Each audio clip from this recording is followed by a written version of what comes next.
नमस्कार मित्रांनो, आज आपण ज्या पवित्र कथेच्या साक्षीदार होणार आहोत ती केवळ कथा नाही तर आत्म्याला स्पर्श करणारा अनुभव आहे. हिमालयाच्या कुशीत वसलेल्या देवभूमीत जिथे शंकराचा निळा कंठ तेजाने उजळत होता आणि पार्वतीचे तपश्चर्येने तेजस्वी झालेले नेत्र भक्तीने भरलेले होते, त्या कालखंडात घडलेली ही कथा आहे. महाशिवरात्रीच्या पवित्र दिवशी जेव्हा आकाशातून देव पुष्पवृष्टी करतात आणि पृथ्वीवर भक्तांचे अश्रू पावन होतात, त्या दिवशी शिव आणि पार्वती यांच्या विवाहाची ही अमर गाथा आहे. असे म्हणतात की ही कथा एकदा श्रद्धेने ऐकली तर जीवनातील दुःख विरघळून जाते आणि मनात शांततेचा दीप प्रज्वलित होतो. वनातील पर्णकुटीपासून राजमहलापर्यंत, गंगा नदीच्या प्रवाहापासून कैलासाच्या शिखरापर्यंत ही कथा भक्तांच्या हृदयात आजही जिवंत आहे. म्हणूनच मन एकाग्र करा, श्वासात शिवाचे नाम भरा आणि अंतःकरण उघडा, कारण आज तुम्ही फक्त कथा ऐकणार नाही तर अनुभवाल. चला तर मग आता ही पवित्र कथा सुरू करूया. भक्तांनो, धार्मिक मराठी या पवित्र चॅनलवर तुमचे मनःपूर्वक स्वागत आहे. या कथेसाठी तुमची श्रद्धा आणि प्रेम आमच्यासाठी प्रसादासमान आहे. म्हणूनच ही कथा आवडल्यास चॅनलला जोडलेले रहा आणि भक्तिभावाने आपली प्रतिक्रिया नोंदवा. हिमालयाच्या दाट वनराईत एक शांत आश्रम होता, जिथे ऋषीमुनी वेदपठण करत होते. पक्ष्यांचा किलबिलाट आणि गंगेच्या दूरवरून येणाऱ्या निनादात तपस्वींचे मंत्र गुंजत होते. त्या आश्रमात हिमवान राजाची कन्या पार्वती बालपणापासूनच शिवभक्तीने भारलेली होती. तिच्या डोळ्यांत भोळ्या शंकराचे रूप आणि हृदयात त्याच्याशी एकरूप होण्याची उत्कट इच्छा होती. तर दुसरीकडे कैलासावर योग ध्यानात मग्न असलेले महादेव वैराग्याच्या सर्वोच्च अवस्थेत होते. त्यांना संसाराचा स्पर्शही नकोसा वाटत होता, पण नियतीने दोघांना एकत्र आणण्याचा संकल्प केला होता. देवगण, ऋषी, देवता सर्वजण जाणून होते की शिवशक्तीच्या मिलनाशिवाय सृष्टीचा समतोल अपूर्ण आहे. पार्वतीने कठोर तपश्चर्या सुरू केली, हिमवृष्टीत उभी राहून उपवास केले, वनातील फळांवर जीवन जगले आणि प्रत्येक श्वासात शिवाचे नाम घेतले. तिच्या तपश्चर्येच्या तेजाने संपूर्ण वन उजळून निघाले. देवतांनी आकाशातून तिचे कौतुक पाहिले. महादेवांनी डोळे उघडले आणि प्रथमच त्यांच्या हृदयात करुणेची लहर उमटली. ही तपस्या केवळ विवाहासाठी नव्हती तर समर्पणासाठी होती, हे त्यांनी ओळखले. दरम्यान देवर्षी नारद आश्रमात आले. त्यांनी पार्वतीच्या निश्चल भक्तीचे वर्णन देवसभेत केले आणि सर्व देवांनी महाशिवरात्रीच्या दिवशी विवाह ठरवला. गंगेच्या तीरावर प्राचीन मंदिर सजवले गेले. रुद्रगणांनी नृत्याची तयारी केली. नंदीने वृषभांना सजवले. हिमालयाने स्वतः कन्यादानाची तयारी केली. विवाहाची ही घडी जवळ येताच पृथ्वीवर मंगल वाऱ्यांनी वाहू लागले. प्रत्येक भक्ताच्या मनात अज्ञात आनंद दाटून आला, कारण हा विवाह केवळ दोन देवांचा नव्हता तर भक्तांच्या आशा पूर्ण करणारा होता. आणि आजही जो भक्त श्रद्धेने या कथेचे स्मरण करतो त्याच्या जीवनातील अडथळे दूर होतात. अशी ही कथा पुढे अधिक भक्तिमय वळण घेणार आहे. महाशिवरात्रीची ती पवित्र रात्र जवळ येऊ लागली तसे संपूर्ण हिमालय प्रदेशात एक विलक्षण शांतता आणि उत्सुकता पसरली होती. आश्रमातील ऋषीमुनी दिवसरात्र यज्ञकुंड पेटवत होते. वनदेवता फुलांनी डोलू लागल्या. गंगेच्या लहरी अधिक मधुर स्वरात वाहू लागल्या आणि आकाशात चंद्र अधिक तेजस्वी भासू लागला. पार्वतीचे तप आता पराकोटीला पोहोचले होते. तिचे शरीर कृश झाले होते, परंतु चेहऱ्यावर अद्भुत तेज होते. डोळे मिटले तरी अंतःकरणात शिवाचे रूप स्पष्ट दिसत होते. प्रत्येक श्वासात ती फक्त एकच नाम जपत होती, शिव शिव शिव. हिमालयराज आणि मेनका माता दूर उभे राहून कन्येची अवस्था पाहत होते. त्यांच्या डोळ्यांत काळजी होती, पण त्याहून अधिक अभिमान होता, कारण अशी तपस्विनी कन्या संपूर्ण सृष्टीत दुर्मिळ होती. त्या रात्री पार्वतीने अखंड उपवास केला. वनातील वारा थांबला, जणू सृष्टीनेही तिच्या तपाला साक्ष दिली. कैलासावर महादेव ध्यानातून बाहेर आले. त्यांच्या जटांमधून गंगेचा प्रवाह अधिक वेगाने वाहू लागला. त्यांच्या अंतःकरणात एक अनामिक ओढ निर्माण झाली. त्यांनी जाणले की शक्तीचं आवाहन त्यांना खेचत आहे. देवर्षी नारद पुन्हा एकदा कैलासावर आले. त्यांनी महादेवांना पार्वतीच्या तपश्चर्येची संपूर्ण कथा सांगितली. तिचे समर्पण ऐकून महादेवांचे हृदय द्रवले. त्यांनी स्मित केले आणि नारदांना संकेत दिला की नियतीची वेळ जवळ आली आहे. हे कळताच देवसभेत आनंद उसळला. ब्रह्मदेवांनी वेदघोष सुरू केले. विष्णूंनी मंगलवाद्य वाजवण्याची आज्ञा दिली. इंद्राने आकाश स्वच्छ ठेवण्याची तयारी केली. कैलासापासून गंगेच्या तीरापर्यंत दिव्य पुष्पांची सजावट झाली. प्राचीन मंदिराचे शिखर दीपांनी उजळले. नंदीने आपल्या गळ्यात घंटा बांधली आणि शिवगण आनंदाने नृत्य करू लागले. इकडे पार्वतीच्या हृदयात मात्र कोणतीही अपेक्षा नव्हती. तिने फक्त समर्पण केले होते. विवाह होईल की नाही याचीही तिला चिंता नव्हती, कारण तिच्यासाठी शिव म्हणजे श्वास होते. त्या रात्री तिने ध्यानात पाहिले की महादेव तिच्या समोर उभे आहेत. त्यांच्या डोळ्यांत करुणा आणि प्रेम आहे. त्यांनी तिला आशीर्वाद दिला आणि तिच्या मस्तकावर हात ठेवला. ते दर्शन इतके सजीव होते की तिच्या डोळ्यांतून अश्रू वाहू लागले. पहाटेच्या वेळी देवदूतांनी आकाशातून शंखनाद केला. महाशिवरात्रीचा दिवस उगवला होता. सर्व दिशांनी मंगल संकेत दिसू लागले. ऋषींनी सांगितले की आजचा दिवस केवळ विवाहाचा नाही, तर भक्तांच्या मनोकामना पूर्ण होण्याचा आहे. जो या दिवशी शिवपार्वतीचे स्मरण करेल त्याच्या जीवनातील दुःख दूर होईल. हे ऐकून आश्रमात जमलेले सामान्य भक्त नतमस्तक झाले. काहींनी आपल्या व्यथा सांगितल्या, काहींनी डोळे मिटून प्रार्थना केली आणि त्या प्रत्येक प्रार्थनेत शिवशक्तीची कृपा उतरू लागली.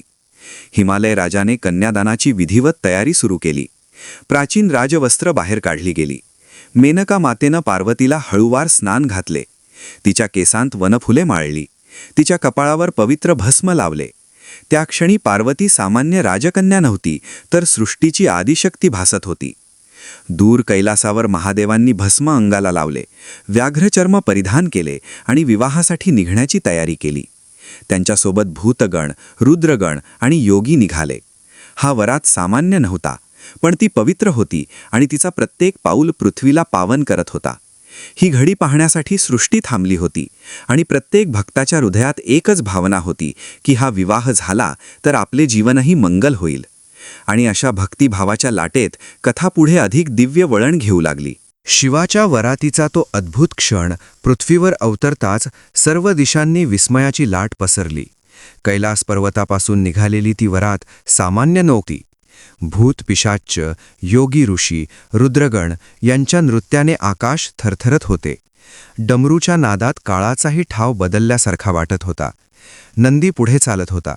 त्याच्या पावलांखाली पृथ्वी स्थिर होत होती. महादेव शांत मुद्रेने चालत होते. त्यांच्या डोळ्यांत वैराग्य होते, पण अंतःकरणात करुणा आणि स्वीकार होता. गंगेचा प्रवाह त्यांच्या जटांतून जणू आनंदाने खेळत होता. वरात गंगेच्या तीरावर पोहोचताच देवता एकत्र जमल्या. पुष्पवृष्टी झाली. वाऱ्याने सुगंध पसरवला. हिमालय राज दूर उभे राहून हे दृश्य पाहत होते. त्यांच्या हृदयात एकाच वेळी कृतज्ञता आणि भावुकता दाटून आली. मेनका मातेला क्षणभर काळजी वाटली, कारण वरातीत भस्मधारी योगी आणि भूतगण पाहून सामान्यजन विस्मित झाले. परंतु नारदांनी हसतच तिला सांगितले की हाच शिवाचा खरा स्वरूप आहे. जो स्वीकारेल तोच धन्य ठरेल. पार्वती आत राजमहालातील पवित्र कक्षात ध्यानमग्न होती. तिला बाहेरच्या गोंधळाचा स्पर्शही झाला नाही. तिच्या अंतःकरणात फक्त शिवाचे नाम निनादत होते. ऋषींनी विवाहमंडप सजवला. कुशगवत, फुलांनी, वेदघोषांनी परिसर पावन झाला. अग्नी प्रज्वलित झाला आणि मंत्रोच्चार सुरू झाले. त्या क्षणी महादेव मंडपात आले. सर्व ऋषीमुनी नतमस्तक झाले. ब्रह्मदेवांनी स्वतः विवाहविधीची जबाबदारी घेतली. विष्णूंनी पार्वतीच्या हातात मंगलसूत्र दिले. इंद्राने आकाशातून पावसाचे थेंब थांबवले, जेणेकरून विधी निर्विघ्न पार पडावा. पार्वतीला मंडपात आणले गेले. तिच्या पावलांखाली कमळे उमलल्यासारखे भासत होते. तिचे डोळे लाजेने खाली होते, पण हृदय आनंदाने भरले होते. महादेवांनी तिला पाहताच हलकेच स्मित केले. त्या स्मितात स्वीकार होता, समत्व होते आणि अखंड साथ देण्याचा शब्द होता. हिमालय राजाने कन्यादानाचा संकल्प केला. त्यावेळी त्यांचा कंठ दाटून आला.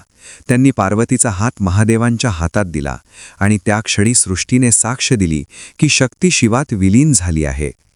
अग्निभोवती फेरे सुरू झाले. प्रत्येक फेरीसोबत एक नवीन संकल्प पूर्ण होत होता. धर्म, अर्थ, काम, मोक्ष यांचे संतुलन निर्माण होत होते. देवतांनी वेदघोष वाढवले. गंधर्वांनी गाणे सुरू केले. अप्सरांनी नृत्य केले. पण या सर्वात शांत आणि पवित्र क्षण तो होता जेव्हा पार्वतीने आपल्या मनातील सर्व अहंकार विसर्जित करून पूर्णतः शिवात विलीन होण्याचा निश्चय केला. आणि महादेवांनी संसार स्वीकारून भक्तांसाठी मार्गदर्शक होण्याचा संकल्प केला. विवाह पूर्ण होताच आकाशात दिव्य प्रकाश पसरला. गंगेचा प्रवाह क्षणभर थांबल्यासारखा वाटला. वनातील पशुपक्षी शांत झाले. त्या क्षणी जे भक्त गंगेच्या तीरावर उभे होते त्यांच्या मनातील इच्छा आपोआप पूर्ण झाल्याचा अनुभव आला. कोणाचे दुःख हलके झाले, कोणाला आशेचा किरण दिसला. ऋषींनी सांगितले की या विवाहाच्या साक्षीने जो भक्त मनापासून प्रार्थना करतो त्याचे जीवन बदलते. म्हणूनच महाशिवरात्रीचा हा दिवस केवळ उत्सव नव्हता, तर आत्मशुद्धीचा क्षण होता.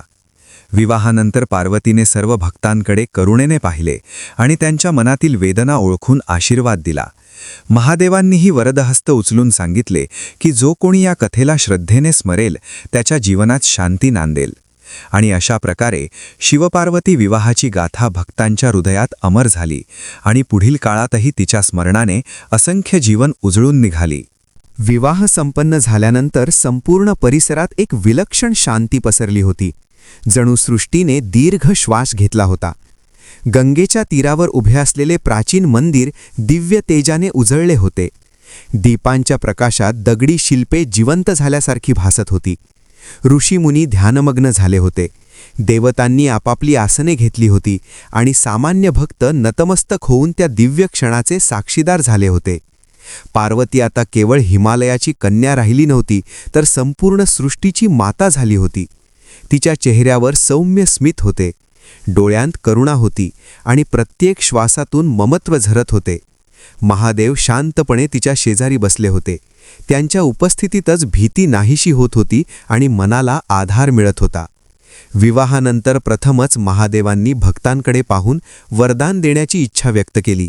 त्यांनी सांगितले की आजच्या दिवशी जे कोणी श्रद्धेने मनातील इच्छा व्यक्त करेल ती इच्छा योग्य काळात पूर्ण होईल. हे ऐकताच भक्तांच्या डोळ्यात आशेचे अश्रू दाटून आले. काहींनी आपल्या रोगमुक्तीसाठी प्रार्थना केली, काहींनी संततीसाठी, काहींनी दुःख निवारणासाठी. पार्वतीने प्रत्येकाकडे करुणेने पाहिले आणि तिच्या दृष्टीप्रवाहातच समाधान उतरले. त्या क्षणी एक वृद्ध ऋषी पुढे आले. त्यांनी सांगितले की ही कथा केवळ देवांचा विवाह नाही, तर जीव आणि शिव यांच्या मिलनाची कथा आहे. जेव्हा मनुष्य अहंकार सोडून समर्पण करतो तेव्हाच त्याच्या जीवनात खरा आनंद नांदतो. महादेवांनी त्या ऋषींच्या वचनाला अनुमोदन दिले आणि सांगितले की पार्वतीने कठोर तपश्चर्या केली. ती केवळ मला मिळवण्यासाठी नव्हे, तर स्वतःला ओळखण्यासाठी होती. म्हणूनच तिचे तप सफल झाले. त्यानंतर देवर्षी नारदांनी वीणा वाजवून भक्तिगीत गायले. त्या सुरांत संपूर्ण वन दुमदुमले. पक्षी झाडांवर थांबले आणि पशु शांतपणे बसले. जणू सर्व सृष्टी भक्तीत तल्लीन झाली होती. हिमालय राज आणि मेनका माता कन्येकडे पाहून भावूक झाले. त्यांना वाटले की आज त्यांची कन्या योग्य ठिकाणी पोहोचली आहे. पार्वतीने पालकांच्या चरणांवर मस्तक ठेवून आशीर्वाद घेतला. त्या क्षणी प्रत्येक पालकाच्या हृदयात कृतज्ञतेची भावना उमटली. विवाहानंतर विधी म्हणून पार्वतीने गंगेच्या तीरावर दीपदान केले. त्या दीपांच्या रांगा पाहून ऋषींनी सांगितले की जो भक्त या दिवशी दीप अर्पण करेल त्याच्या जीवनातील अंधार दूर होईल. महादेवांनी नंदीला जवळ बोलावले आणि त्याच्या कानात काही शब्द सांगितले. नंदीने ते शब्द भक्तांपर्यंत पोहोचवले की संयम, श्रद्धा आणि समर्पण हेच जीवनातील खरे आधार आहेत. त्या रात्री संपूर्ण परिसरात जागरण झाले. काही भक्तांनी अखंड नामस्मरण केले, काहींनी उपवास पाळला, काहींनी ध्यान केले आणि त्या प्रत्येक साधनेत शिवशक्तीची कृपा अनुभवली गेली. पार्वतीने स्त्रियांना विशेष आशीर्वाद दिला. तिने सांगितले की जो स्त्री श्रद्धेने या कथेला स्मरेल तिच्या संसारात सौख्य नांदेल आणि मनात धैर्य निर्माण होईल.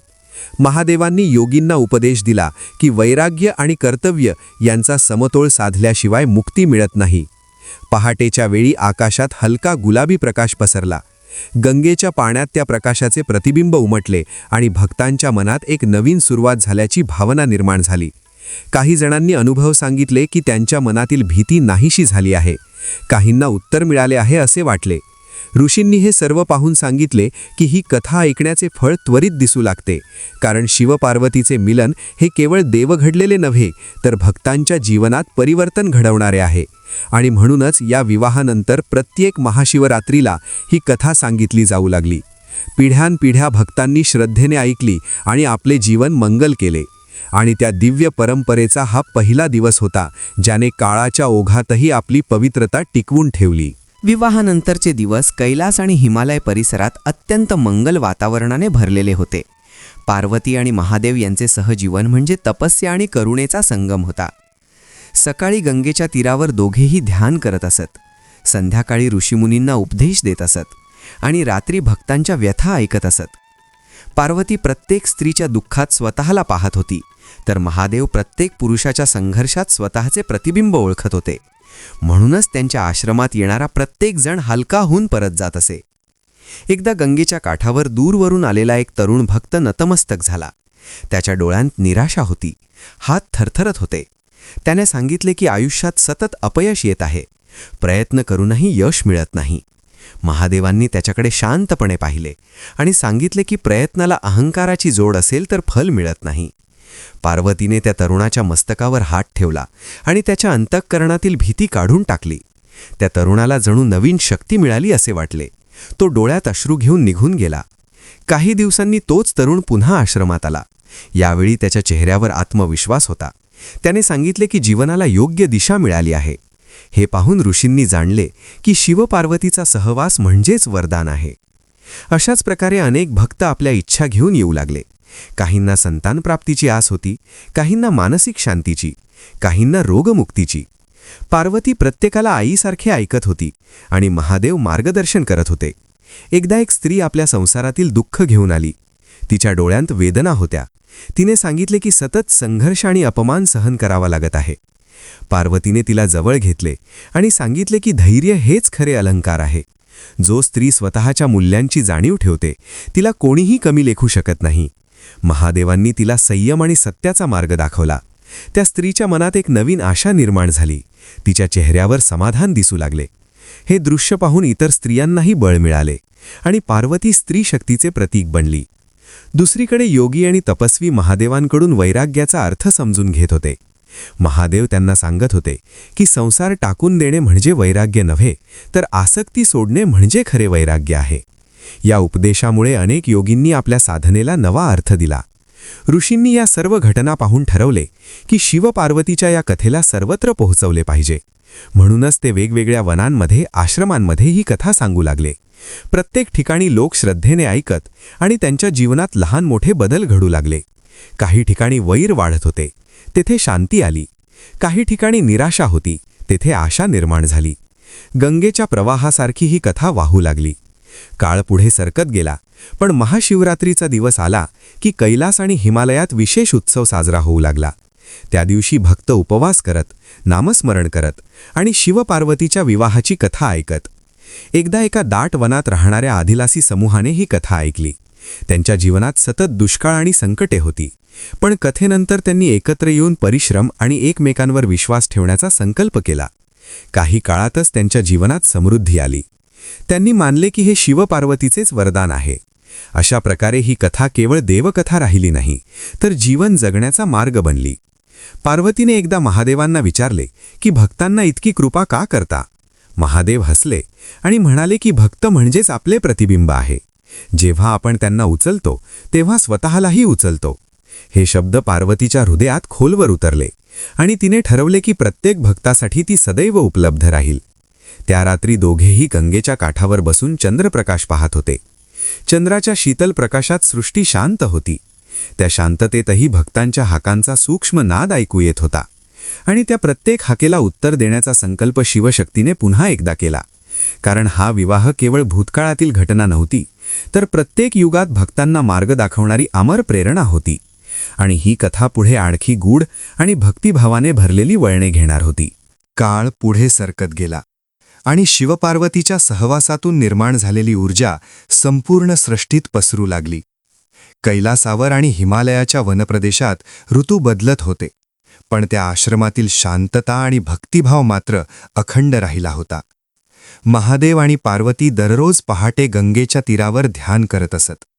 त्यावेळी ऋषीमुनी मंत्रोच्चार करत आणि वातावरण अधिक पवित्र होत असे. त्या ध्यानकाळात अनेक भक्तांना अंतर्यामी अनुभव येऊ लागले. काहींना आपल्या जीवनातील चुकीचे मार्ग दिसू लागले, काहींना योग्य निर्णय घेण्याची प्रेरणा मिळू लागली. पार्वती हे सर्व शांतपणे पाहत होती. तिला माहीत होते की खरी कृपा बाहेरून नाही तर आतून उमलते. म्हणूनच ती भक्तांना उपदेश करत असे की स्वतःच्या अंतःकरणाशी प्रामाणिक राहा. एकदा दूरच्या प्रदेशातून आलेला एक राजा आपल्या सेवकांसह आश्रमात आला. त्याच्या राज्यात सतत कलह आणि अन्याय वाढत होता. प्रजा दुःखी होती. राजाने महादेवांसमोर मस्तक टेकून सांगितले की सत्ता असूनही मला शांती नाही. महादेवांनी त्याच्याकडे पाहून विचारले की तू राज्य करतोस की अहंकार? पार्वतीने त्याला सांगितले की राजा म्हणजे सेवक असतो, जो प्रजेचे दुःख स्वतःचे मानतो. त्या राजाच्या डोळ्यांत पश्चातापाचे अश्रू आले. त्याने त्या क्षणी संकल्प केला की तो न्यायाने आणि करुणेने राज्य करेल. परत गेल्यावर त्याने आपल्या जीवनशैलीत बदल केला, प्रजेशी संवाद वाढवला आणि काही काळातच राज्यात शांती नांदू लागली. त्या राजाने महाशिवरात्रीच्या दिवशी दरवर्षी शिवपार्वतीचे पूजन सुरू केले आणि त्याची कीर्ती दूर दूर पसरली. या घटनेनंतर अनेक राजे आणि सामान्य लोक आश्रमात येऊ लागले. पण महादेव आणि पार्वती कोणालाही वेगळे मानत नव्हते. सर्वांना समान दृष्टीने पाहत होते. हेच त्यांचे खरे वैभव होते. एकदा एका तरुण योगिनीने पार्वतीला विचारले की स्त्रीने साधना करताना कोणता मार्ग घ्यावा. पार्वतीने तिला सांगितले की साधनेत शरीर नाही तर मन महत्वाचे असते. श्रद्धा आणि संयम हेच खरे आभूषण आहेत. त्या योगिनीने पार्वतीच्या चरणी नतमस्तक होऊन तपश्चर्या सुरू केली आणि पुढे ती स्वतः अनेकांना मार्गदर्शन करू लागली. अशा प्रकारे पार्वती स्त्री आणि पुरुष दोघांसाठीही प्रेरणास्थान बनली. महादेव योगींना सांगत होते की ध्यान म्हणजे डोळे मिटणे नाही तर सत्याला पाहणे आहे. अनेक योगींनी त्यांच्या मार्गदर्शनाखाली अहंकाराचा त्याग केला आणि अंतर्मुख झाले. एकदा गंगेच्या तीरावर एक बालक रडत आले. त्याची आई हरवली होती. पार्वतीने त्या बालकाला कुशीत घेतले आणि शांत केले. काही वेळातच त्याची आई सापडली. त्या स्त्रीने कृतज्ञतेने पार्वतीच्या चरणांवर मस्तक ठेवले. त्या क्षणी उपस्थित भक्तांना जाणवले की ही केवळ देवपत्नी नाही तर साक्षात माया आहे. ऋषींनी सांगितले की ज्या ठिकाणी शिव आणि शक्ती एकत्र असतात तेथे दुःख टिकू शकत नाही. त्यामुळे आश्रमाभोवतीचे वन अधिक हिरवे झाले. प्राणी एकमेकांशी शांततेने वागू लागले आणि निसर्गानेही आपली कृपा दाखवली. महाशिवरात्रीचा दिवस आला की भक्तांची संख्या वाढत असे.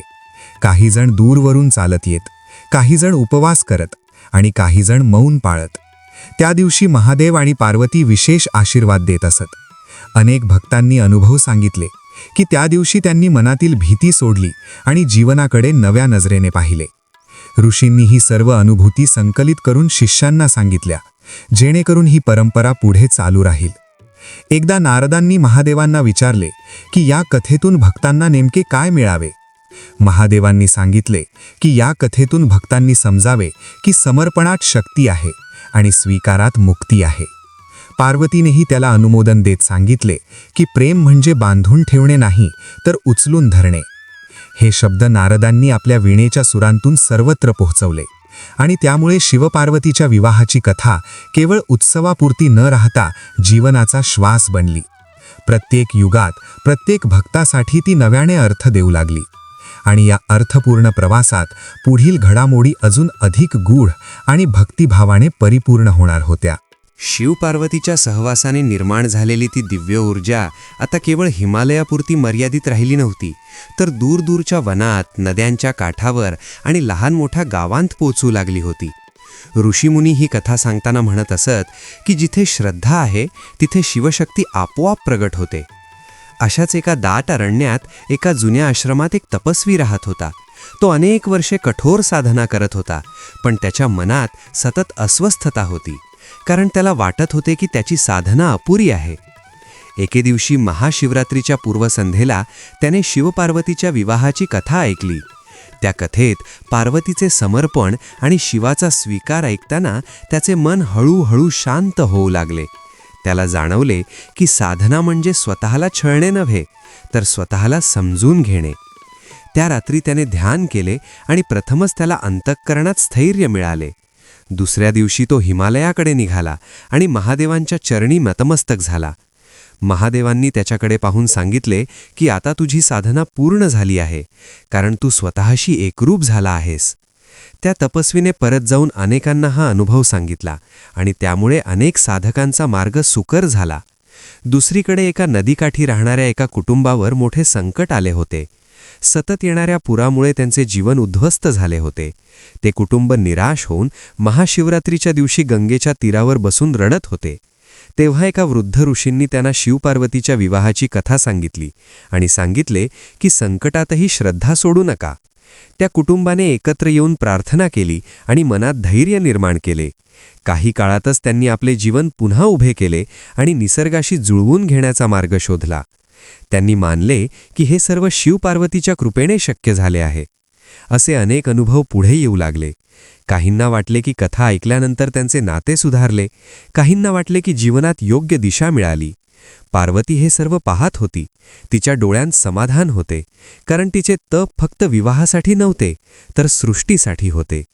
महादेवांनी एकदा सर्व ऋषींना एकत्र बोलावले आणि सांगितले की या कथेचा उपयोग केवळ उत्सवापुरता मर्यादित ठेवू नका, तर जीवनातील प्रत्येक संकटात तिचे स्मरण करा. ऋषींनी हा उपदेश गांभीर्याने घेतला आणि वेगवेगळ्या प्रदेशात जाऊन ही कथा पसरवली. काही ठिकाणी युद्ध थांबले, काही ठिकाणी वैर संपले, कारण लोकांनी अहंकार सोडून संवाद सुरू केला. एकदा 2 शेजारी राज्यांमध्ये मोठा संघर्ष निर्माण झाला होता. दोन्ही बाजूंना अहंकार आड येत होता. तेव्हा एका ऋषींनी दोन्ही राजांना एकत्र बसवून शिवपार्वतीच्या विवाहाची कथा सांगितली आणि सांगितले की जसे शिवाने संसार स्वीकारून संतुलन राखले, तसेच तुम्हीही आपल्या अहंकाराचा त्याग करा. त्या कथेनंतर दोन्ही राजांच्या मनात परिवर्तन झाले. त्यांनी शांततेचा करार केला आणि प्रजेने सुटकेचा श्वास घेतला. अशा प्रकारे ही कथा न्याय आणि संतुलनाचे प्रतीक बनली. पार्वतीने स्त्रियांना एकत्र करून सांगितले की तुमची श्रद्धा हीच तुमची शक्ती आहे, स्वतःला कमी लेखू नका. तिच्या या शब्दांनी अनेक स्त्रियांच्या मनात आत्मविश्वास निर्माण झाला. महादेवांनी तरुणांना सांगितले की संयमाशिवाय शक्ती विनाश घडवते, त्यामुळे स्वतःवर विजय मिळवा. महाशिवरात्रीच्या रात्री कैलासावर विशेष दीप प्रज्वलित केले गेले. त्या दीपांचा प्रकाश दूरवर पसरला आणि लोक म्हणू लागले की हा प्रकाश केवळ बाहेरचा नाही, तर अंतःकरणात उतरलेला आहे. त्या रात्री अनेकांनी स्वप्नात शिवपार्वतीचे दर्शन घेतले. काहींनी त्यांचे स्मित पाहिले, काहींनी आशीर्वाद ऐकले आणि सकाळी उठल्यावर त्यांचे मन हलके झाले. ऋषींनी हे अनुभव ऐकून सांगितले की जेव्हा कथा हृदयातून ऐकली जाते तेव्हा ती अनुभूती बनते आणि अनुभूतीच खरा प्रसाद असतो. या सर्व घडामोडींनी एक गोष्ट स्पष्ट झाली की शिवपार्वतीचा विवाह हा केवळ देवकथा नाही, तर मानवतेला मार्ग दाखवणारी दीपशिखा आहे, जी काळाच्या अंधारातही विझत नाही. आणि म्हणूनच प्रत्येक महाशिवरात्रीला ही कथा नव्याने सांगितली जाते, नव्याने ऐकली जाते आणि नव्याने अनुभवली जाते. आणि या अखंड परंपरेत पुढील भागात अजूनही अनेक गूढ आणि भक्तिभावाने भरलेले प्रसंग उलगडणार आहेत. महाशिवरात्रीच्या परंपरेत काळ जसजसा पुढे सरकत गेला तसतशी शिवपार्वतीच्या विवाह कथेभोवती अधिक गूढता आणि भक्तीची खोल भावना निर्माण होत गेली. कैलासाच्या आसपासच्या वनांत एक अद्भुत अनुभूती नांदू लागली होती. ऋषी सांगत होते की त्या प्रदेशात ध्यानाला बसले की मन आपोआप स्थिर होते, कारण त्या भूमीने शिवशक्तीच्या मिलनाचा स्पर्श अनुभवला होता. अशाच एका रात्री काही तरुण साधक कैलासाच्या पायथ्याशी ध्यान करत होते. अचानक वातावरणात एक मंद सुगंध पसरला आणि गंगेचा निनाद अधिक स्पष्ट ऐकू येऊ लागला. त्या साधकांच्या मनात एकाच वेळी शिवपार्वतीच्या विवाहाचे दृश्य उमटले. त्यांना जाणवले की हे केवळ कल्पना नाही, तर त्या कथेची ऊर्जा आहे, जी आजही सक्रिय आहे. सकाळी उठल्यावर त्यांनी ऋषींना हा अनुभव सांगितला. ऋषींनी हसून सांगितले की जेव्हा श्रद्धा परिपक्व होते तेव्हा कथा दर्शन बनते. दुसरीकडे एका दूरच्या डोंगराळ भागात राहणाऱ्या एका वृद्ध स्त्रीने आयुष्यभर दुःख पाहिले होते. तिचा संसार संघर्षांनी भरलेला होता. महाशिवरात्रीच्या दिवशी तिने प्रथमच शिवपार्वतीच्या विवाहाची कथा ऐकली. कथा ऐकताना तिच्या डोळ्यांतून अश्रू वाहू लागले, पण त्या अश्रूंमध्ये वेदना नव्हती, तर हलकेपणा होता. तिने मनातल्या मनात पार्वतीला आई म्हणून हाक मारली आणि त्या रात्री तिला गाढ झोप लागली. सकाळी उठल्यावर तिच्या मनात विलक्षण शांतता होती. तिने सांगितले की प्रथमच आयुष्य स्वीकारल्यासारखे वाटते. ही गोष्ट गावात पसरली आणि अनेकांनी महाशिवरात्रीच्या दिवशी कथा ऐकण्याचा संकल्प केला. अशा प्रकारे कथा ऐकणे हेच एक साधन बनले. महादेव आणि पार्वती हे सर्व पाहत होते, पण कुठेही अहंकार नव्हता, कारण त्यांची कृपा शांतपणे प्रवाहित होत होती. एकदा पार्वतीने महादेवांना विचारले की भक्त इतके भावुक का होतात. महादेव म्हणाले, कारण त्यांना स्वतःचा अंश या कथेत दिसतो. प्रत्येकजण पार्वतीच्या तपात आपली धडपड पाहतो आणि शिवाच्या स्वीकारात आपली मुक्ती पाहतो. म्हणूनच ही कथा संपत नाही. पार्वतीने हे ऐकून ठरवले की महाशिवरात्रीच्या दिवशी ती प्रत्येक भक्ताच्या मनात धैर्य आणि प्रेमाची भावना जागवेल. त्या दिवसापासून अनेकांनी अनुभव सांगितले की महाशिवरात्रीच्या रात्री त्यांच्या मनात अचानक सकारात्मक विचार आले. काहींनी जुन्या वैराचा त्याग केला, काहींनी माफी मागण्याचा निर्णय घेतला. ऋषींनी सांगितले की हे सर्व कथा ऐकण्याचे फळ आहे, कारण कथा मनाला आरसा दाखवते. एकदा एका आश्रमात 2 शिष्यांमध्ये मतभेद झाले होते. दोघेही अहंकाराने ग्रासले होते. गुरूंनी त्यांना महाशिवरात्रीच्या रात्री शिवपार्वतीच्या विवाहाची कथा एकत्र बसून ऐकायला सांगितली. कथा संपेपर्यंत दोघेही शांत झाले आणि शेवटी त्यांनी एकमेकांची क्षमा मागितली. गुरूंनी सांगितले की जिथे समर्पण आणि स्वीकार आहे तिथे संघर्ष टिकत नाही. पार्वती स्त्रियांना सांगत होती की तुमचे दुःख लपवू नका, ते श्रद्धेत अर्पण करा. महादेवांनी तरुणांना सांगितले की शक्तीला दिशा नसेल तर ती स्वतःला जाळते, त्यामुळे संयम ठेवा. या उपदेशांनी समाजात हळूहळू बदल घडू लागले. लोक अधिक ऐकू लागले, अधिक समजून घेऊ लागले.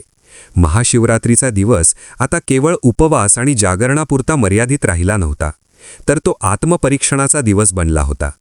त्या दिवशी लोक आपल्या चुका आठवत आणि पुढील मार्ग ठरवत. कैलासावर त्या रात्री दिव्य प्रकाश दिसल्याची अनेकांनी साक्ष दिली. काहींनी सांगितले की त्यांनी आकाशात तेजस्वी आकृती पाहिली.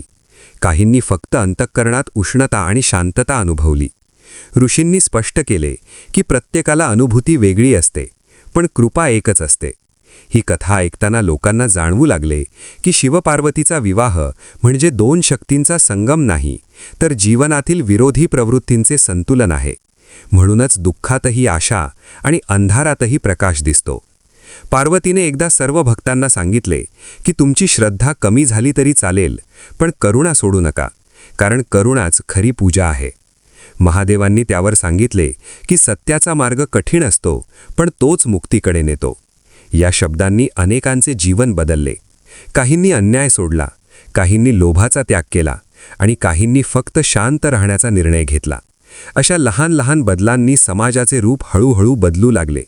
आणि या सर्वांचा केंद्रबिंदू होती तीच अमर कथा, जी महाशिवरात्रीच्या दिवशी ऐकली की मनाला स्पर्श करते, आत्म्याला शांत करते आणि जीवनाला नवा अर्थ देते. आणि म्हणूनच काळ कितीही बदलला तरी शिवपार्वतीच्या विवाहाची ही कथा भक्तांच्या हृदयात अखंड नांदत राहिली आणि पुढेही राहणार होती, कारण ती काळाच्या पलीकडची होती आणि अजूनही तिच्या गर्भात अनेक दिव्य रहस्य दडलेली होती, जी पुढील भागात उलगडणार होती. कथा जशी अधिक खोल जात होती तशी भक्तांच्या अनुभवांनाही अधिक गहनता येऊ लागली होती. महाशिवरात्री आता केवळ एक दिवस न राहता संपूर्ण वर्षभर मनात जपली जाणारी भावना बनली होती. कैलासाच्या परिसरात एक प्राचीन वटवृक्ष होता, ज्याच्या सावलीत अनेक ऋषी ध्यान करत असत. असे सांगितले जाई की शिवपार्वतीच्या विवाहानंतर त्या वृक्षानेही अधिक फळे देण्यास सुरुवात केली होती. त्या वृक्षाखाली बसले की मनातील अस्वस्थता आपोआप विरघळून जात असे. एकदा एका तरुणीने त्या वटवृक्षाखाली बसून पार्वतीच्या तपश्चर्येचं स्मरण केले. तिच्या मनात स्वतःच्या आयुष्याबद्दल अनेक प्रश्न होते. ती संभ्रमात होती, पण ध्यानात तिला एकच भावना जाणवली की उत्तर बाहेर नाही तर आत आहे. ती उठून गेली तेव्हा तिच्या मनात निर्णय स्पष्ट झाला. पुढे ती आपल्या जीवनात स्थिर झाली आणि तिने मानले की हे सर्व शिवपार्वतीच्या कृपेने घडले. अशा अनेक कथा त्या वृक्षाशी जोडल्या जाऊ लागल्या. ऋषींनी ठरवले की महाशिवरात्रीच्या दिवशी त्या ठिकाणी सामूहिक कथा सांगितली जाईल. त्या दिवशी दूरदूरून लोक येऊ लागले. काहीजण आजारपणाने त्रस्त होते, काहीजण मानसिक वेदनेत होते, काहीजण फक्त शांतता शोधत होते. कथा सुरू झाली तेव्हा वातावरणात विलक्षण गंभीरता होती. पण कथा जसजशी पुढे सरकली तसतसे लोकांचे चेहरे बदलू लागले. काहींच्या डोळ्यात अश्रू आले, काहींच्या चेहऱ्यावर हलके स्मित उमटले. कथा संपल्यावर अनेकांनी सांगितले की त्यांना मनात जडपणा जाणवत नाही. हीच त्या कथेची खरी देणगी होती. पार्वतीने हे सर्व पाहून ऋषींना सांगितले की कथा सांगताना शब्दांपेक्षा भावना महत्वाची असते, कारण भावना थेट हृदयाशी बोलतात. महादेवांनी त्यावर सांगितले की आणि हृदय शुद्ध झाले की जीवन आपोआप योग्य मार्गावर येते. एकदा एका गुरुकुलात एक विद्यार्थी अत्यंत अहंकारी झाला होता. विद्या असूनही तो इतरांना कमी लेखत होता. गुरूंनी त्याला शिक्षा न देता महाशिवरात्रीच्या रात्री शिवपार्वतीच्या विवाहाची कथा ऐकायला लावली. कथेत पार्वतीचं समर्पण आणि शिवाचं सौम्य स्वीकार ऐकताना त्या विद्यार्थ्याला स्वतःची चूक जाणवली. दुसऱ्या दिवशी त्याने सर्वांसमोर क्षमा मागितली आणि नम्र झाला. गुरूंनी सांगितले की खरी विद्या ही नम्रतेतूनच प्रकट होते. अशा प्रकारे कथा व्यक्ती बदलत होती. समाज हळूहळू अधिक समजूतदार होत होता. एका राज्यात दीर्घकाळ पर्जन्य न झाल्याने दुष्काळ पडला होता. लोक भयभीत होते. त्या राज्यात आलेल्या एका ऋषींनी महाशिवरात्रीच्या दिवशी संपूर्ण प्रजेला एकत्र बोलावून शिवपार्वतीच्या विवाहाची कथा सांगितली आणि सांगितले की जसे शिवशक्तीच्या मिलनातून सृष्टीचं संतुलन निर्माण झालंय, तसेच आपणही एकत्र आलो तर संकटांवर मात करू शकतो. लोकांनी एकमेकांना मदत करण्याचा संकल्प केला. काही काळात पावसाचे ढग जमू लागले आणि शेती पुन्हा हिरवी झाली. लोकांनी हे शिवपार्वतीचं वरदान मानले. अशा घटनांमुळे कथा केवळ आध्यात्मिक नव्हे तर सामाजिक एकतेचे प्रतीक बनली. पार्वतीने स्त्रियांना एकत्र करून सांगितले की संकटात एकमेकांचा हात धरा, कारण स्त्रीची खरी शक्ती एकतेत आहे.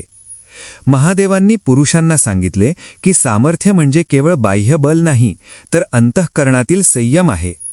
या उपदेशांनी कुटुंबांमध्ये संवाद वाढू लागला, मतभेद मिटू लागले. महाशिवरात्रीच्या रात्री अनेकांनी मौन पाळून अंतर्मुख होण्याचा प्रयत्न केला. काहींना त्या मौनात उत्तर मिळाले, काहींना फक्त शांतता लाभली. ऋषींनी स्पष्ट केले की दोन्हीही प्रसाद आहेत, कारण प्रत्येकाला त्याच्या तयारीनुसार कृपा मिळते. एकदा एका वृद्ध भक्ताने महादेवांना विचारले की ही कथा इतकी प्रभावी का आहे. महादेवांनी उत्तर दिले, कारण यात संघर्ष नाही तर समन्वय आहे, यात जिंकणे नाही तर स्वीकार आहे. पार्वतीने त्यावर सांगितले की आणि स्वीकार म्हणजेच प्रेम. या साध्या पण खोल अर्थामुळे भक्तांच्या मनात कथा अधिक घट्ट रुजली. लोकांनी ठरवले की ही कथा ते आपल्या पुढील पिढ्यांना सांगतील, कारण यात केवळ देवांचे जीवन नाही तर मानवी जीवनाचा आरसा आहे. म्हणूनच काळ बदलत गेला तरी ही कथा अधिकाधिक उजळत गेली. प्रत्येक महाशिवरात्रीला नव्या अर्थाने प्रकट होत गेली आणि भक्तांच्या जीवनात आशेचा दीप बनून सतत तेवत राहिली. आणि त्या दीपाच्या प्रकाशात अजूनही अनेक जीवन मार्ग शोधत होते, शोधत राहणार होते, कारण ही कथा संपणारी नव्हती तर सतत नव्याने जन्म घेणारी होती. काळाच्या प्रवाहात शिवपार्वतीच्या विवाह कथेने जे स्थान मिळवले होते ते आता अढळ झाले होते. महाशिवरात्रीचा दिवस जवळ आला की सर्व दिशांनी एक वेगळीच हालचाल जाणवू लागे. वनातील झाडे जणू अधिक हिरवी दिसत, नद्यांचा प्रवाह अधिक स्वच्छ भासत असे आणि आश्रमात मंत्रोच्चारांचा निनाद वाढत असे. कैलासाच्या आसपासच्या प्रदेशात ऋषीमुनी आधीच येऊन स्थायिक होत असत, कारण त्यांना माहीत होते की या दिवसात साधना अधिक फलदायी होते. अशाच एका महाशिवरात्रीच्या पूर्वसंध्येला महादेव आणि पार्वती गंगेच्या तीरावर बसून सृष्टीकडे शांतपणे पाहत होते. पार्वतीने विचारले की या कथेचा प्रवास इतका दूर कसा गेला.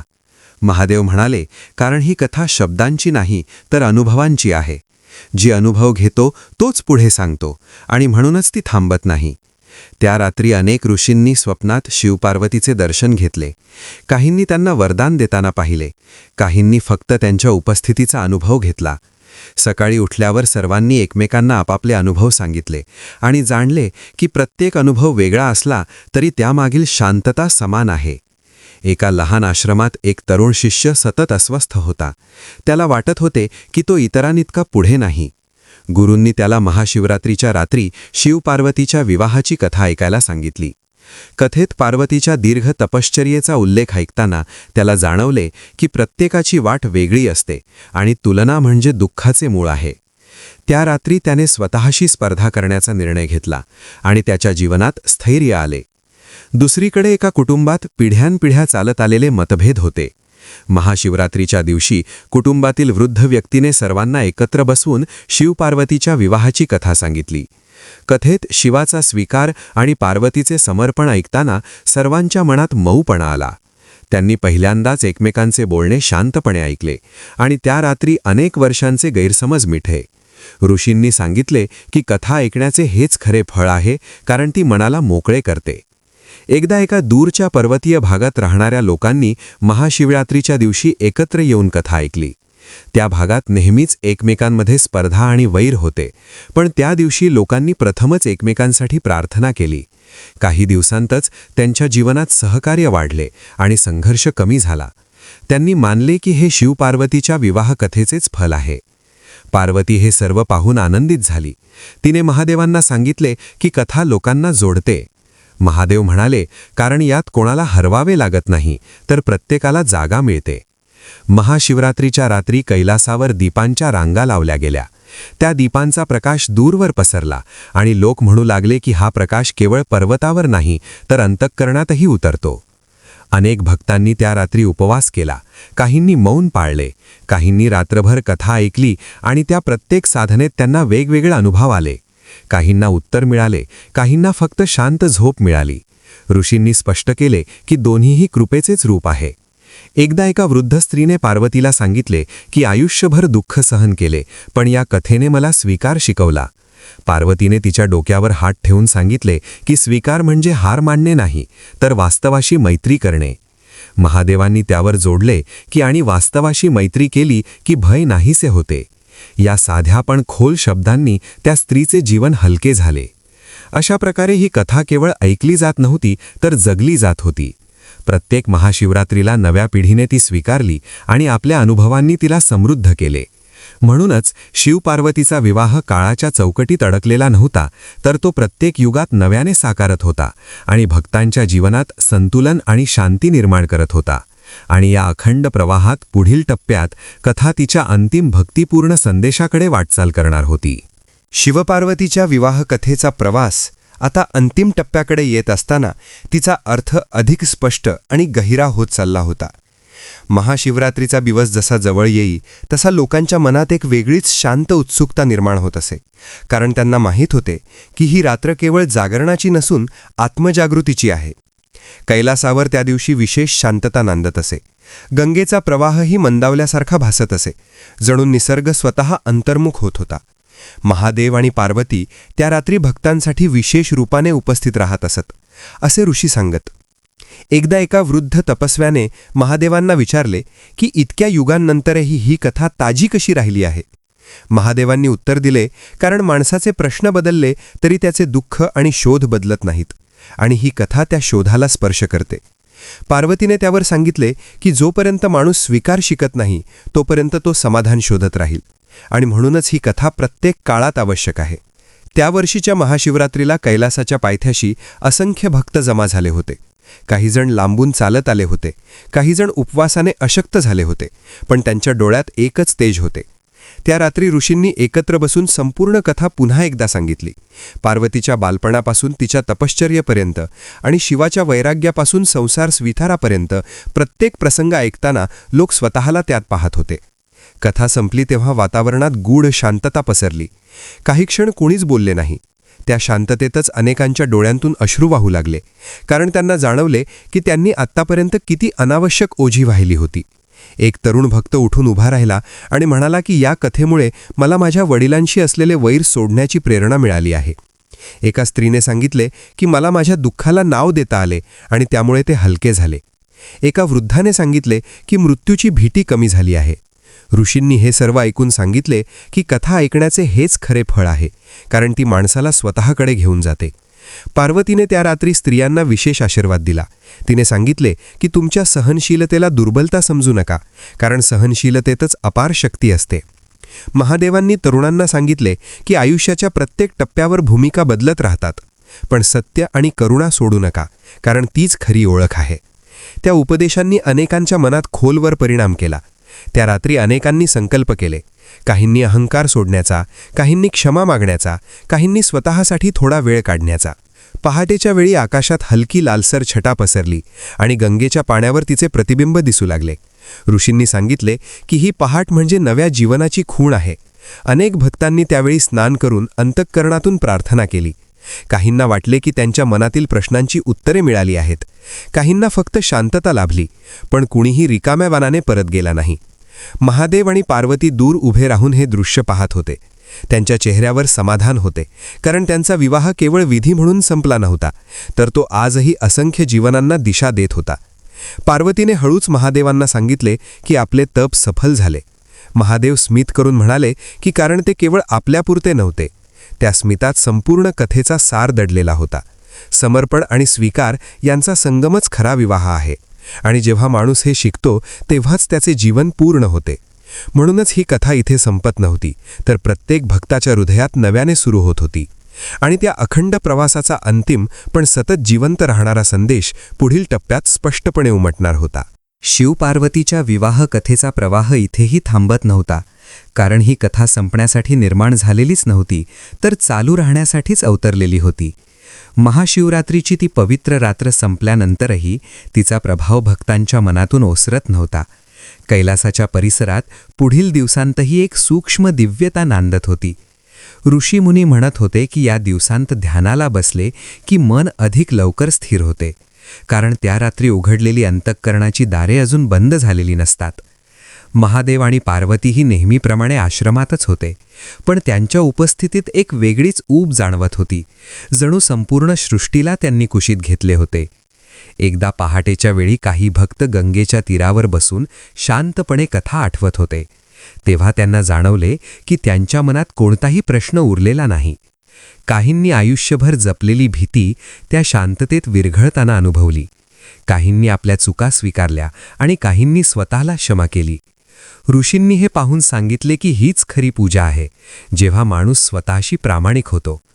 पार्वतीने स्त्रियांना पुन्हा एकदा सांगितले की जीवनात भूमिका अनेक असतात, पण स्वतःची ओळख विसरू नका, कारण जी स्वतःला ओळखते ती कधीही हरवत नाही. महादेवांनी पुरुषांना सांगितले की सामर्थ्य म्हणजे कठोर होणे नाही, तर योग्य वेळी मृदू होणे आहे. या उपदेशांनी अनेकांच्या मनात नवे अर्थ निर्माण केले. काहींनी आपल्या घरात परत जाऊन शांत संवाद सुरू केला, काहींनी जुने वाद संपवले, काहींनी स्वतःसाठी ध्यानाची छोटीशी जागा निर्माण केली. अशा छोट्या बदलांनीच जीवनाचा प्रवाह हळूहळू बदलू लागला. एकदा एका तरुणाने महादेवांना विचारले की ही कथा आम्ही आयुष्यभर कशी जपावी. महादेवांनी उत्तर दिले की प्रत्येक कठीण क्षणी पार्वतीच्या तपाचे स्मरण करा आणि प्रत्येक आनंदाच्या क्षणी शिवाच्या समत्वाचे स्मरण करा, मग जीवन कधीही विस्कळीत होणार नाही. पार्वतीने त्यावर सांगितले की आणि जेव्हा थकवा येईल तेव्हा या कथेचा आधार घ्या, कारण यात संघर्षाला दिशा आणि वेदनेला अर्थ मिळतो. या शब्दांनी त्या तरुणाचे डोळे भरून आले. त्याने मस्तक टेकवले आणि अंतःकरणात एक नवा विश्वास घेऊन निघून गेला. ऋषींनी ठरवले की या कथेचा अंत कधीही घोषित करू नये, कारण ज्या दिवशी आपण म्हणू की कथा संपली त्या दिवशी आपण तिचा प्रवाह तोडू. म्हणूनच त्यांनी शिष्यांना सांगितले की प्रत्येक वेळी कथा सांगताना असे सांगा की पुढील भाग भक्तांच्या जीवनात घडणार आहे, कारण प्रत्येक भक्ताचे आयुष्य हेच या कथेचे पुढचे पान आहे. महाशिवरात्री संपली तरी कथा सुरूच राहिली. काहींनी ती आपल्या मुलांना सांगितली, काहींनी शिष्यांना, काहींनी फक्त शांतपणे मनात जपली. पण जिथे जिथे ती पोहोचली तिथे हलकेपणा आणि आशा निर्माण झाली. कैलासावर त्या संध्याकाळी महादेव आणि पार्वती गंगेच्या प्रवाहाकडे पाहत उभे होते. गंगा पुढे वाहत होती, जशी ही कथा वाहत होती. पार्वतीने हळूच विचारले की ही कथा कधी पूर्ण होईल. महादेवांनी स्मित करून उत्तर दिले की ज्या दिवशी माणूस दुःखाशिवाय जन्म घेईल त्या दिवशी, पण तो दिवस नाही, म्हणूनच ही कथा अखंड आहे. त्या स्मितात संपूर्ण सृष्टीचा स्वीकार दडलेला होता. म्हणूनच भक्तांना असे वाटते की ही कथा ऐकून संपत नाही, तर मनात घुमत राहते, जीवनातील प्रत्येक टप्प्यावर नवा अर्थ देते आणि पुन्हा पुन्हा ऐकावीशी वाटते. कारण शिवपार्वतीचा विवाह हा केवळ एक दिवस नाही, तर प्रत्येक क्षणात घडणारी प्रक्रिया आहे, जिथे अहंकार तपात विरघळतो आणि समर्पण स्वीकारात फुलते. आणि म्हणूनच ही कथा इथे थांबत नाही, कारण पुढचा भाग आता ऐकणाऱ्याच्या जीवनात सुरू झालेला आहे, आणि तो भाग किती सुंदर होईल हे त्याच्या श्रद्धेवर आणि प्रेमावर अवलंबून आहे. शिवपार्वतीच्या विवाह कथेचा प्रवाह इथेही थांबत नव्हता, कारण ही कथा संपण्यासाठी निर्माण झालेलीच नव्हती, तर चालू राहण्यासाठीच अवतरलेली होती. महाशिवरात्रीची ती पवित्र रात्र संपल्यानंतरही तिचा प्रभाव भक्तांच्या मनातून ओसरत नव्हता, कैलासाच्या परिसरात पुढील दिवसांतही एक सूक्ष्म दिव्यता नांदत होती. ऋषीमुनी म्हणत होते की या दिवसांत ध्यानाला बसले की मन अधिक लवकर स्थिर होते, कारण त्या रात्री उघडलेली अंतःकरणाची दारे अजून बंद झालेली नसतात. महादेव आणि पार्वतीही नेहमीप्रमाणे आश्रमातच होते, पण त्यांच्या उपस्थितीत एक वेगळीच ऊब जाणवत होती. जणू संपूर्ण सृष्टीला त्यांनी कुशीत घेतले होते. एकदा पहाटेच्या वेळी काही भक्त गंगेच्या तीरावर बसून शांतपणे कथा आठवत होते. तेव्हा त्यांना जाणवले की त्यांच्या मनात कोणताही प्रश्न उरलेला नाही. काहींनी आयुष्यभर जपलेली भीती त्या शांततेत विरघळताना अनुभवली. काहींनी आपल्या चुका स्वीकारल्या आणि काहींनी स्वतःला क्षमा केली. ऋषींनी हे पाहून सांगितले की हीच खरी पूजा आहे, जेव्हा माणूस स्वतःशी प्रामाणिक होतो. पार्वतीने स्त्रियांना पुन्हा एकदा सांगितले की जीवनात भूमिका अनेक असतात, पण स्वतःची ओळख विसरू नका, कारण जी स्वतःला ओळखते ती कधीही हरवत नाही. महादेवांनी पुरुषांना सांगितले की सामर्थ्य म्हणजे कठोर होणे नाही, तर योग्य वेळी मृदू होणे आहे. या उपदेशांनी अनेकांच्या मनात नवे अर्थ निर्माण केले. काहींनी आपल्या घरात परत जाऊन शांत संवाद सुरू केला, काहींनी जुने वाद संपवले, काहींनी स्वतःसाठी ध्यानाची छोटीशी जागा निर्माण केली. अशा छोट्या बदलांनीच जीवनाचा प्रवाह हळूहळू बदलू लागला. एकदा एका तरुणाने महादेवांना विचारले की ही कथा आम्ही आयुष्यभर कशी जपावी. महादेवांनी उत्तर दिले की प्रत्येक कठीण क्षणी पार्वतीच्या तपाचे स्मरण करा आणि प्रत्येक आनंदाच्या क्षणी शिवाच्या समत्वाचे स्मरण करा, मग जीवन कधीही विस्कळीत होणार नाही. पार्वतीने त्यावर सांगितले की आणि जेव्हा थकवा येईल तेव्हा या कथेचा आधार घ्या, कारण यात संघर्षाला दिशा आणि वेदनेला अर्थ मिळतो. या शब्दांनी त्या तरुणाचे डोळे भरून आले. त्याने मस्तक टेकवले आणि अंतःकरणात एक नवा विश्वास घेऊन निघून गेला. ऋषींनी ठरवले की या कथेचा अंत कधीही घोषित करू नये, कारण ज्या दिवशी आपण म्हणू की कथा संपली त्या दिवशी आपण तिचा प्रवाह तोडू. म्हणूनच त्यांनी शिष्यांना सांगितले की प्रत्येक वेळी कथा सांगताना असे सांगा की पुढील भाग भक्तांच्या जीवनात घडणार आहे, कारण प्रत्येक भक्ताचे आयुष्य हेच या कथेचे पुढचे पान आहे. महाशिवरात्री संपली तरी कथा सुरूच राहिली. काहींनी ती आपल्या मुलांना सांगितली, काहींनी शिष्यांना, काहींनी फक्त शांतपणे मनात जपली. पण जिथे जिथे ती पोहोचली तिथे हलकेपणा आणि आशा निर्माण झाली. कैलासावर त्या संध्याकाळी महादेव आणि पार्वती गंगेच्या प्रवाहाकडे पाहत उभे होते. गंगा पुढे वाहत होती, जशी ही कथा वाहत होती. पार्वतीने हळूच विचारले की ही कथा कधी पूर्ण होईल. महादेवांनी स्मित करून उत्तर दिले की ज्या दिवशी माणूस दुःखाशिवाय जन्म घेईल त्या दिवशी, पण तो दिवस नाही, म्हणूनच ही कथा अखंड आहे. त्या स्मितात संपूर्ण सृष्टीचा स्वीकार दडलेला होता. म्हणूनच भक्तांना असे वाटते की ही कथा ऐकून संपत नाही, तर मनात घुमत राहते, जीवनातील प्रत्येक टप्प्यावर नवा अर्थ देते आणि पुन्हा पुन्हा ऐकाविशी वाटते. कारण शिवपार्वतीचा विवाह हा केवळ एक दिवस नाही, तर प्रत्येक क्षणात घडणारी प्रक्रिया आहे, जिथे अहंकार तपात विरघळतो आणि समर्पण स्वीकारात फुलते. आणि म्हणूनच ही कथा इथे थांबत नाही, कारण पुढचा भाग आता ऐकणाऱ्याच्या जीवनात सुरू झालेला आहे आणि तो भाग किती सुंदर होईल हे त्याच्या श्रद्धेवर आणि प्रेमावर अवलंबून आहे.